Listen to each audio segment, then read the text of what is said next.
this epidemic of mortgage fraud would cause an economic crisis at least as large as the savings and loan debacle if it wasn't stopped. The FBI found that 80% of the mortgage fraud was being induced by the lenders, not by the borrowers. You know, much of the rage has been against the borrowers, but if you want rage, it should be at the CEOs who became fabulously wealthy by following a strategy based on fraud. The Wall Street people and their friends here at the Federal Reserve and at the U.S. Treasury and down the Washington Mall here at the U.S. Capitol. That's where the damage was done, and if people want to vent their anger, they need to vent it against these people. Between the Bush-Paulson administration and the Obama, Summers, Geithner, Volcker administration, there's really a total continuity of economic and financial policy. Geithner was on board at the Fed, the New York Fed, dealing with all these institutions. He didn't get it. And then we had this fellow who came up afterwards, Mr. Friedman. He was on the Goldman Sachs board, and he didn't last too long as the Fed chairman. Why? Because he had a conflict of interest. Is it possible that there's so much conflict of interest here that all you folks don't even realize that you're helping people that you're associated with, and you should be recusing yourself for America's ethics? I behaved with the... you don't think you should have recused yourself when you asked Lehman to go in bankruptcy, you didn't put Bear Stearns in bankruptcy, and then you folded Merrill Lynch into... I mean, isn't there some point where you got to say, hey, I got a conflict of interest here? You don't feel any kind of scintilla of ethics on this thing at all? Totally. I operated very consistently within the ethic guidelines I had as Secretary of the Treasury, and when it became clear that we had some very significant issues with Goldman Sachs and with why didn't you recuse yourself with Morgan Stanley, what I did then, it would have been very wrong for me to recuse myself. What I did was I went and got a waiver from the ethics agreement, because when we had concerns... Who was in charge of the ethics agreement? What? Who's in charge of the ethics agreement that you got a waiver? We have a Office of Ethics at Treasury, and we have a White House ethics office. So you got it from the legal counsel from the White House? We got it from the Government Ethics Office. So we had Snow, we had Paulson, now we have Geithner. All these people cut from the same bowl of cloth. These are not independent Treasury secretaries. They're part of the problem, not part of any solution. And it would have been nice to see President Obama effect some change in Treasury, but of course, he went and got a Wall Street insider as his Treasury Secretary.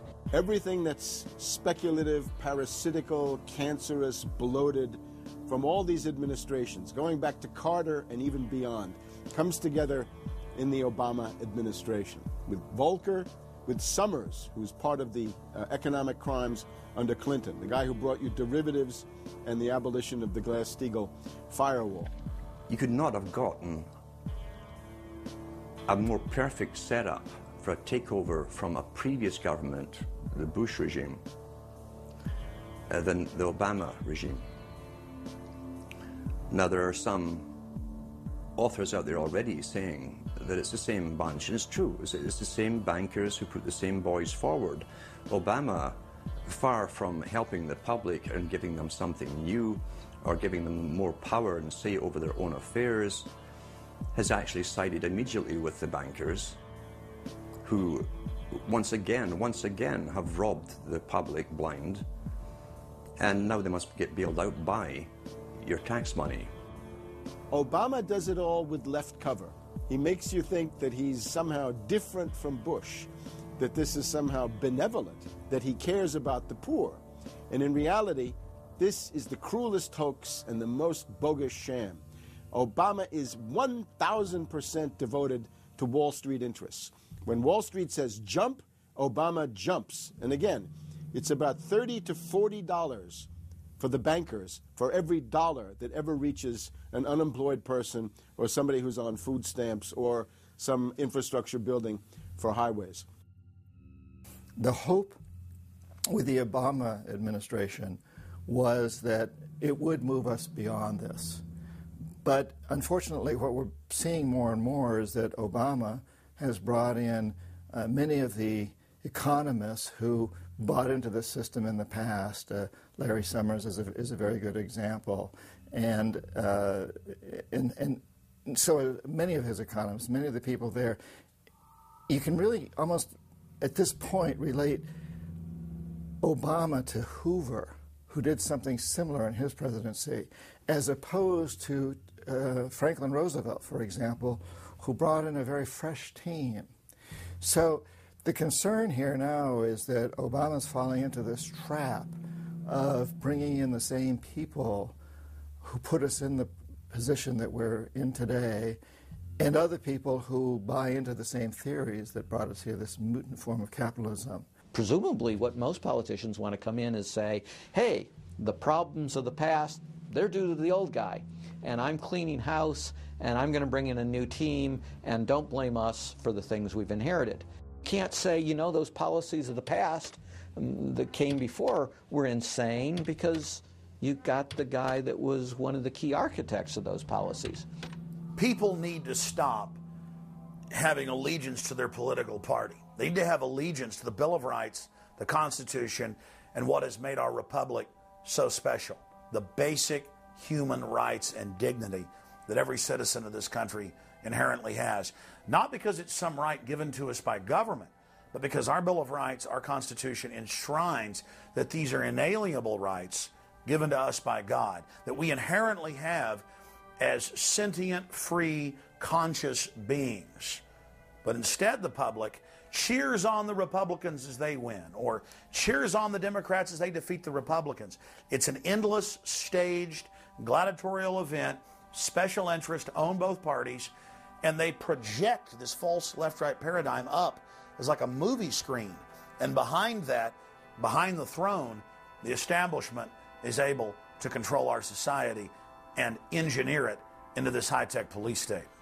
If you try to let the finance oligarchs who created the crisis turn around and say they're the doctors who are going to get you out of the crisis, they will dig you deeper and deeper into the bottomless abyss of world economic depression, financial collapse, and disintegration.